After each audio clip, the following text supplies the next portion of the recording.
നാൾതോറും നമ്മുടെ ഭാരങ്ങളെ ചുമക്കുന്ന നല്ല കർത്താവിനെ ആരാധിച്ചു മഹത്വപ്പെടുത്തിക്കൊണ്ട് ഇന്ന് 97 ദിവസം ലേവ്യ പുസ്തകം 7 അധ്യായം, സങ്കീർത്തനങ്ങൾ 97 അധ്യായവും അപ്പോസ്തല പ്രവൃത്തി 8 അധ്യായവും വായിക്കാം.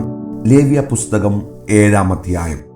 അകൃത്യയാഗത്തിന്റെ പ്രമാണമാവിത്, അത് അതിവിശുദ്ധം. ഹോമയാഗമൃഗത്തെ അറുക്കുന്ന സ്ഥലത്ത് വെച്ച് അകൃത്യയാഗമൃഗത്തെയും അറുക്കണം.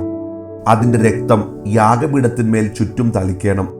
അതിന്റെ മേധസ്സും തടിച്ച വാലും കുടൽ പൊതിഞ്ഞിരിക്കുന്ന മേധസ്സും മൂത്രപിണ്ഡം രണ്ടും അവയുടെ മേൽ കടിപ്രദേശത്തുള്ള മേധസ്സും മൂത്രപിണ്ഡങ്ങളോട് കൂടെ കരളിന്മേലുള്ള വപയും എടുത്ത് പുരോഹിതൻ യാഗപീഠത്തിന്മേൽ യഹോവയ്ക്ക് ദഹനയാഗമായി ദഹിപ്പിക്കണം. അത് അകൃത്യയാഗം. പുരോഹിത കുലത്തിലെ ആണുങ്ങളൊക്കെയും അത് തിന്നേണം. ഒരു വിശുദ്ധ സ്ഥലത്ത് വെച്ച് അത് തിന്നേണം. അത് അതിവിശുദ്ധം. പാപയാഗം പോലെ തന്നെ അകൃത്യയാഗവും ആകുന്നു.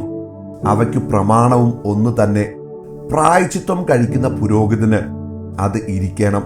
പുരോഹിതൻ ഒരുത്തന്റെ ഹോമയാഗം അർപ്പിക്കുമ്പോൾ അർപ്പിച്ച പുരോഹിതന് ഹോമയാഗ മൃഗത്തിന്റെ തോലിരിക്കണം. അടുപ്പത്ത് വെച്ച് ചുടുന്ന ഭോജനയാഗമൊക്കെയും ഉരുളിയിലും ചട്ടിയിലും ഉണ്ടാകുന്നതൊക്കെയും അർപ്പിക്കുന്ന പുരോഹിതന് ഇരിക്കണം.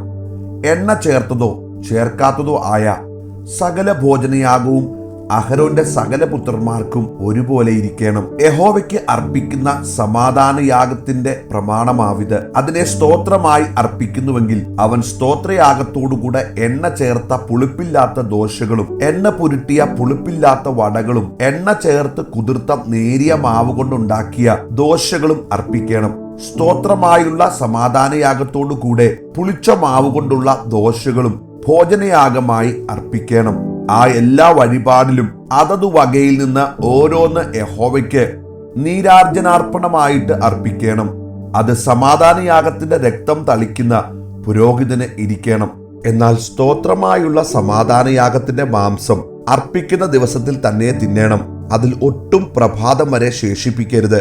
അർപ്പിക്കുന്ന യാഗം ഒരു നേർച്ചയോ സ്വമേധാദാനമോ ആകുന്നുവെങ്കിൽ യാഗം അർപ്പിക്കുന്ന ദിവസത്തിൽ തന്നെ അത് തിന്നേണം. അതിൽ ശേഷിപ്പുള്ളത് പിറ്റേന്നാളും തിന്നാം. യാഗമാംസത്തിൽ 3-ാം ദിവസം വരെ ശേഷിക്കുന്നത് തീയിലിട്ട് ചുട്ടുകളയണം. സമാധാനയാഗത്തിന്റെ മാംസത്തിൽ ഏതാനും 3-ാം ദിവസം തിന്നാൽ അത് പ്രസാദമായിരിക്കയില്ല. അർപ്പിക്കുന്നവന് കണക്കിടുകയുമില്ല. അത് അറപ്പായിരിക്കും. അത് തിന്നുന്നവൻ കുറ്റം വഹിക്കണം. ശുദ്ധിയില്ലാത്ത വല്ലതിനെയും തൊട്ടുപോയ മാംസം തിന്നരുത്. അത് തീയിലിട്ട് ചുട്ടുകളയണം. ശേഷം മാംസമോ ശുദ്ധിയുള്ളവനെല്ലാം തിന്നാം. എന്നാൽ അശുദ്ധി തന്റെ മേലിരിക്കുമ്പോൾ ആരെങ്കിലും യഹോവയ്ക്കുള്ള സമാധാനയാഗങ്ങളുടെ മാംസം തിന്നാൽ അവനെ അവന്റെ ജനത്തിൽ നിന്ന് ഛേദിച്ചു കളയണം. മനുഷ്യന്റെ അശുദ്ധിയെയോ അശുദ്ധ മൃഗത്തെയോ ശുദ്ധിയില്ലാത്ത വല്ല അറുപ്പിനെയോ ഇങ്ങനെ ശുദ്ധിയില്ലാത്ത യാതൊന്നിനെയും ആരെങ്കിലും തൊട്ടിട്ട് യഹോവയ്ക്കുള്ള സമാധാനയാഗങ്ങളുടെ മാംസം തിന്നാൽ അവനെ അവന്റെ ജനത്തിൽ നിന്ന് ഛേദിച്ചു കളയണം. യഹോവ പിന്നെയും മോശയോട് അരുളി ചെയ്തത്, നീ ഇസ്രായേൽ മക്കളോട് പറയേണ്ടത് എന്തെന്നാൽ, ചെമ്മരിയാട്ടിന്റെയോ കോലാട്ടിന്റെയോ കാളയുടെയോ മേധസ് നിങ്ങൾ അശേഷം തിന്നരുത്. താനെ ചത്തതിന്റെ മേധസ്സും പറിച്ചു കീറിപ്പോയതിന്റെ മേധസ്സും മറ്റ് എന്തിനെങ്കിലും കൊള്ളിക്കാം. തിന്നുക മാത്രമരുത്.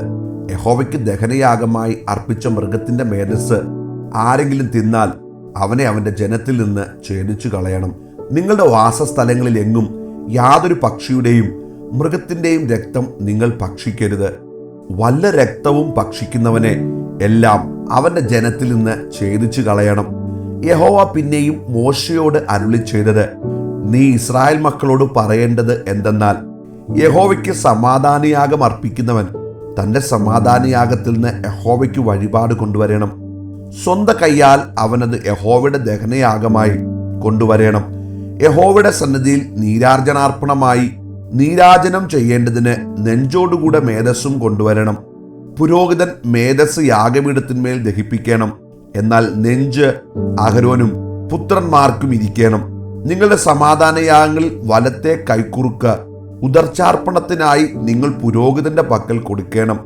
അഹരോന്റെ പുത്രന്മാരിൽ സമാധാനയാഗങ്ങളുടെ രക്തവും മേധസ്സും അർപ്പിക്കുന്നവന് തന്നെ വലത്തെ കൈക്കുറുക്ക് ഓഹരി ആയിരിക്കണം. ഇസ്രായേൽ മക്കളുടെ സമാധാനയാഗങ്ങളിൽ നിന്ന് നീരാജനത്തിന്റെ നെഞ്ചും ഉദർച്ചയുടെ കൈക്കുറുക്കും എടുത്ത് പുരോഹിതനായ അഹരോനും പുത്രന്മാർക്കും ഇസ്രായേൽ മക്കളിൽ നിന്നുള്ള ശാശ്വത അവകാശമായി കൊടുത്തിരിക്കുന്നു. ഇത് അഹരോനെയും പുത്രന്മാരെയും യഹോവയ്ക്ക് പുരോഹിത ശുശ്രൂഷ ചെയ്യുവാൻ പ്രതിഷ്ഠിച്ച നാൾ മുതൽ യഹോവയുടെ ദഹനയാഗങ്ങളിൽ നിന്ന് അഹരോനുള്ള ഓഹരിയും അവന്റെ പുത്രന്മാർക്കുള്ള ഓഹരിയും ആകുന്നു. ഇസ്രായേൽ മക്കൾ അത് അവർക്ക് കൊടുക്കണമെന്ന് താൻ അവരെ അഭിഷേകം ചെയ്ത നാളിൽ യഹോവ കൽപ്പിച്ചു. അത് അവർക്ക് തലമുറ തലമുറയായി ശാശ്വത അവകാശമാകുന്നു. ദഹനയാഗം, ഭോജനയാഗം, പാപയാഗം, അകൃത്യയാഗം, കരപൂരണയാഗം, സമാധാനയാഗം എന്നിവയെ സംബന്ധിച്ചുള്ള പ്രമാണം ഇത് തന്നെ. യഹോവയ്ക്ക് തങ്ങളുടെ വഴിപാടുകൾ കഴിപ്പാൻ അവൻ ഇസ്രായേൽ മക്കളോട് സീനായി മരുഭൂമിയിൽ വെച്ച് അരുളി ചെയ്ത നാളിൽ യഹോവ മോശയോട് സീനായി പർവ്വതത്തിൽ വെച്ച് ഇവ കൽപ്പിച്ചു. 97-ാം സങ്കീർത്തനം. യഹോവ വാഴുന്നു, ഭൂമി ഘോഷിച്ചാനന്ദിക്കട്ടെ, ബഹുദ്വീപുകളും സന്തോഷിക്കട്ടെ. മേഘവും അന്ധകാരവും അവന്റെ ചുറ്റുമിരിക്കുന്നു, നീതിയും ന്യായവും അവന്റെ സിംഹാസനത്തിന്റെ അടിസ്ഥാനമാകുന്നു. തീ അവന് മുമ്പായി പോകുന്നു, ചുറ്റുമുള്ള അവന്റെ വൈരികളെ ദഹിപ്പിക്കുന്നു. അവന്റെ മിന്നലുകൾ ഭൂതലത്തെ പ്രകാശിപ്പിക്കുന്നു, ഭൂമി കണ്ടു വിറയ്ക്കുന്നു. യഹോവയുടെ സന്നിധിയിൽ, സർവ്വഭൂമിയുടെയും കർത്താവിന്റെ സന്നിധിയിൽ പർവ്വതങ്ങൾ മെഴുകുപോലെ ഉരുകുന്നു. ആകാശം അവന്റെ നീതിയെ പ്രസിദ്ധമാക്കുന്നു, സകല ജാതികളും അവന്റെ മഹത്വത്തെ കാണുന്നു. വിഗ്രഹങ്ങളെ സേവിക്കുകയും ബിംബങ്ങളിൽ പ്രശംസിക്കുകയും ചെയ്യുന്നവരൊക്കെയും ലജ്ജിച്ചു പോകും. സകല ദേവന്മാരുമായുള്ളവരെ അവനെ നമസ്കരിപ്പീൻ. സിയോൻ കേട്ട് സന്തോഷിക്കുന്നു. യഹോവേ, നിന്റെ ന്യായവിധികൾ ഹേതുവായി യഹൂദാ പുത്രിമാർ ഘോഷിച്ചാനന്ദിക്കുന്നു. യഹോവേ, നീ സർവ്വഭൂമിക്കും മീതെ അത്യുന്നതൻ, സകല ദേവന്മാർക്കും മീതെ ഉയർന്നവൻ തന്നെ. യഹോവയെ സ്നേഹിക്കുന്നവരെ, ദോഷത്തെ വെറുപ്പീൻ. അവൻ തന്റെ ഭക്തന്മാരുടെ പ്രാണങ്ങളെ കാക്കുന്നു, ദുഷ്ടന്മാരുടെ കയ്യിൽ നിന്ന് അവരെ വിടുവിക്കുന്നു. നീതിമാന് പ്രകാശവും പരമാർത്ഥ ഹൃദയമുള്ളവർക്ക് സന്തോഷവും ഉദിക്കും. നീതിമാന്മാരെ, യഹോവയിൽ സന്തോഷിപ്പീൻ, അവന്റെ വിശുദ്ധ നാമത്തിന് സ്തോത്രം ചെയ്യുവീൻ. അപ്പോസ്തല പ്രവൃത്തി 8-ാം അധ്യായം. അവനെ കൊല ചെയ്തത് ശൗലിന് സമ്മതമായിരുന്നു. അന്ന് യെരുശലേമിലെ സഭയ്ക്ക് ഒരു വലിയ ഉപദ്രവം നേരിട്ടു. അപ്പോസ്തലന്മാർ ഒഴികെ എല്ലാവരും യഹൂദ്യ ശമര്യ ദേശങ്ങളിൽ ചിതറിപ്പോയി. ഭക്തിയുള്ള പുരുഷന്മാർ സ്തേഫാനോസിനെ അടക്കം ചെയ്തു. അവനെക്കുറിച്ച് വലിയൊരു പ്രലാപം കഴിച്ചു. എന്നാൽ ശൗൽ വീടുതോറും ചെന്ന് പുരുഷന്മാരെയും സ്ത്രീകളെയും പിടിച്ചഴച്ച് തടവിലേൽപ്പിച്ചുകൊണ്ട് സഭയെ മുടിച്ചു പോന്നു. ചിതറിപ്പോയവർ വചനം സുവിശേഷിച്ചും കൊണ്ട് അവിടെ സഞ്ചരിച്ചു. ഫിലിപ്പോസ് ശമരിയ പട്ടണത്തിൽ ചെന്ന് അവരോട് ക്രിസ്തുവിനെ പ്രസംഗിച്ചു. ഫിലിപ്പോസ് ചെയ്ത അടയാളങ്ങളെ പുരുഷാരങ്ങൾ കേൾക്കുകയും കാണുകയും ചെയ്യുകയാൽ അവൻ പറയുന്നത് ഏക മനസ്സോടെ ശ്രദ്ധിച്ചുകൊണ്ടിരുന്നു. അശുദ്ധാത്മാക്കൾ ബാധിച്ച പലരിൽ നിന്നും അവ ഉറക്കെ നിലവിളിച്ചുകൊണ്ട് പുറപ്പെട്ടു. അനേകം പക്ഷപാതക്കാരും മുടന്തരും സൗഖ്യം പ്രാപിച്ചു. അങ്ങനെ ആ പട്ടണത്തിൽ വളരെ സന്തോഷമുണ്ടായി. എന്നാൽ ശീമോൻ എന്നു പേരുള്ളൊരു പുരുഷൻ ആ പട്ടണത്തിൽ ആഭിചാരം ചെയ്തു. താൻ മഹാൻ എന്നു പറഞ്ഞ് ശമരിയ ജാതിയെ ഭ്രമിപ്പിച്ചു പോന്നു. ഇവൻ മഹതി എന്ന ദൈവശക്തിയാകുന്നു എന്നും പറഞ്ഞ് ആബാലവൃദ്ധം എല്ലാവരും അവനെ ശ്രദ്ധിച്ചു വന്നു. ഇവൻ ആഭിചാരം കൊണ്ട് ഏറിയ കാലം അവരെ ഭ്രമിപ്പിക്കിയാലത്രേ അവർ അവനെ ശ്രദ്ധിച്ചത്. എന്നാൽ ദൈവരാജ്യത്തെയും യേശുക്രിസ്തുവിന്റെ നാമത്തെയും കുറിച്ചുള്ള സുവിശേഷം അറിയിക്കുന്ന ഫിലിപ്പോസിനെ അവർ വിശ്വസിച്ചപ്പോൾ പുരുഷന്മാരും സ്ത്രീകളും സ്നാനമേറ്റു. ശിമോൻ താനും വിശ്വസിച്ചു. സ്നാനമേറ്റ് ഫിലിപ്പോസിനോട് ചേർന്ന് നിന്നു. വലിയ വീര്യപ്രവൃത്തികളും അടയാളങ്ങളും നടക്കുന്നത് കണ്ട് ഭ്രമിച്ചു. അനന്തരം യെരുശലേമിലുള്ള അപ്പോസ്തലന്മാർ ശമര്യർ ദൈവവചനം കൈക്കൊണ്ടു എന്ന് കേട്ട് പത്രോസിനെയും യോഹന്നാനെയും അവരുടെ അടുക്കൽ അയച്ചു. അവർ ചെന്നു. അവർക്ക് പരിശുദ്ധാത്മാവ് ലഭിക്കേണ്ടതിന് അവർക്കായി പ്രാർത്ഥിച്ചു. അന്നുവരെ അവരിൽ ആരുടെ മേലും ആത്മാവ് വന്നിരുന്നില്ല. അവർ കർത്താവായ യേശുവിന്റെ നാമത്തിൽ സ്നാനമേറ്റിരുന്നതേയുള്ളൂ. അവർ അവരുടെ മേൽ കൈവച്ചപ്പോൾ അവർക്ക് പരിശുദ്ധാത്മാവ് ലഭിച്ചു. അപ്പോസ്തലന്മാർ കൈവച്ചതിനാൽ പരിശുദ്ധാത്മാവ് ലഭിച്ചത് ശീമോൻ കണ്ടാറെ അവർക്ക് ദ്രവ്യം കൊണ്ടുവന്നു.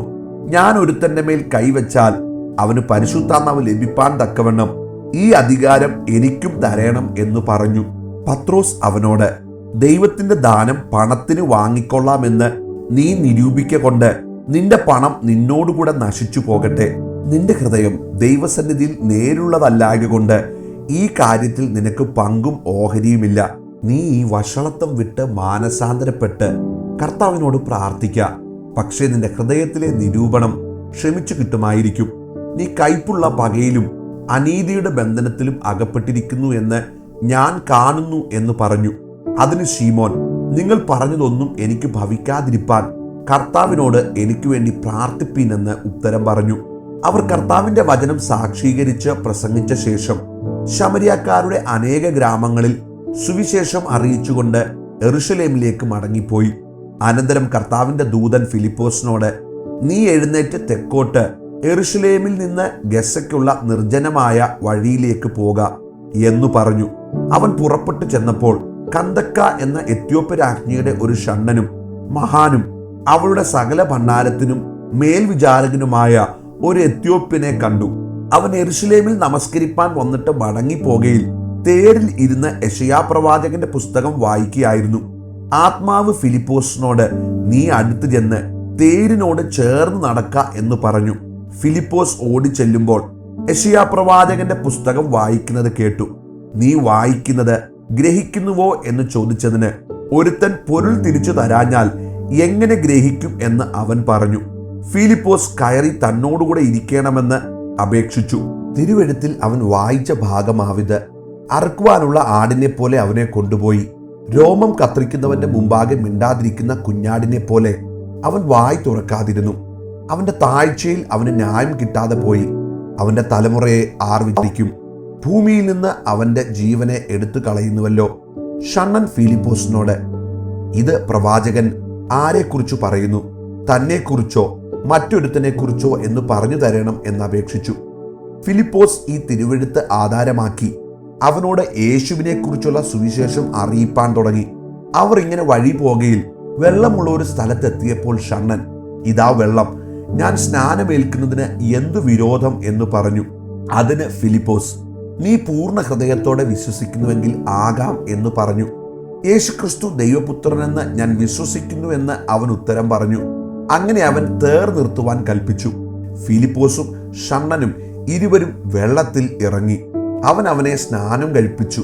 അവർ വെള്ളത്തിൽ നിന്ന് കയറിയപ്പോൾ കർത്താവിന്റെ ആത്മാവ് ഫിലിപ്പോസിനെ എടുത്തുകൊണ്ടുപോയി.